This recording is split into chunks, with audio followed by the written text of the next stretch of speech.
President's car has just turned in our Spruce Line Lane, coming in from Nebraska Avenue. Car with the flags, first car in the procession. Rounding the turn. Secret Service cars, newsmen behind him. Perfect day for this. Temperature about 80, bright sun. You see the presidential flag on one fender. President riding in the back with two men, Robert Montgomery and Jim Haggerty. The President is being greeted by Carlton Smith, General Manager of WRC, and by Robert Sarnoff, President of the National Broadcasting Company. Robert Montgomery, the President's TV advisor. Jim Haggerty being greeted by Mr. Sarnoff. They come inside. The President looks up. The President has expressed a desire to see the technical facilities inside. He will be taken below by Mr. Smith and Mr. Sarnoff, and then come up to Studio A for the dedicatory ceremonies. Meanwhile, a great number of dignitaries have arrived there. For that story, to David Brinkley. The cameras you see before you are color cameras. They are now transmitting a black and white picture. By pressing this button, which I now do, the cameras are transmitting a live color picture.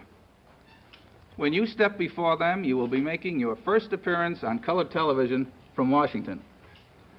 3,000 miles away in our studios in Burbank, California, this entire program is being recorded on electronic tape. The picture, the color, the sound are being captured for posterity through this recording system which NBC began using on a full-scale basis only last month to change to daylight time. It will permit us, sir, to retelecast this program to many sections of the United States several hours later today, and with such true fidelity that millions of Americans will see this ceremony as though it were being enacted at that time. I have a strip of this new tape. I have asked our engineers to make 2 tape copies of this program. One will be sent, Mr. President, to the White House for your personal retention.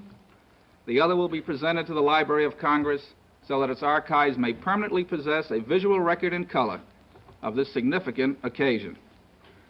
Now, we have created one further remembrance. At my far left, you see a replica of a plaque which has been placed in the wall of the main lobby of this station. This plaque commemorates your participation in the dedication. It is intended as an enduring reminder to all who enter this building of the honor paid us on this day, and beyond that, of our obligation to continue strengthening the broadcasting bonds between Washington and the nation. And now, ladies and gentlemen, the President of the United States.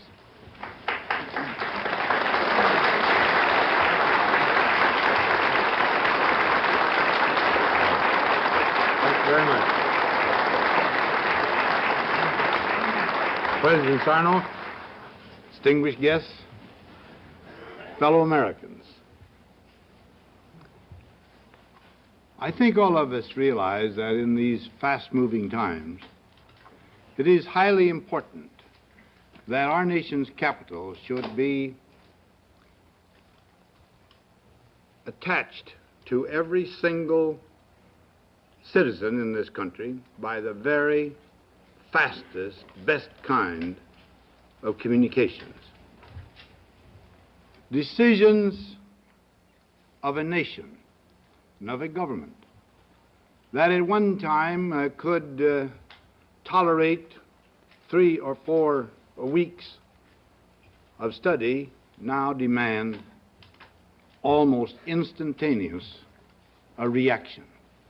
So it is, again, apparent that unless our citizenry can be informed of the things that happen in the world and are reflected through the eyes of legislative and executive leaders in such a way that they may understand exactly what these things mean, then the United States cannot react as it should.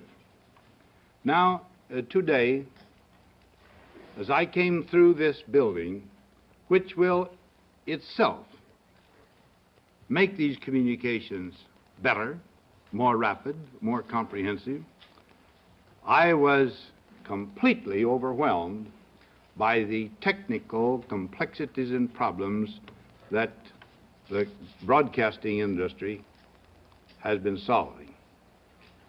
I do not know whether the rest of you in this audience have been able to make that same tour, but it is like nothing else so much, in my mind, as the radar room in a big battleship or some other complex thing that really is entirely beyond my comprehension, but is still capable of exciting my wonderment.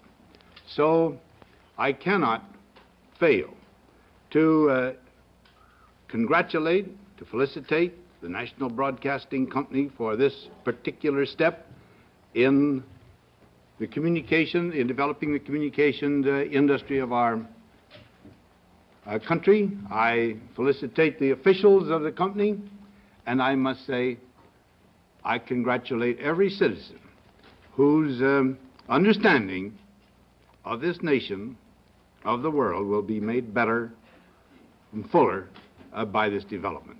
Thank you very much. Thank you all.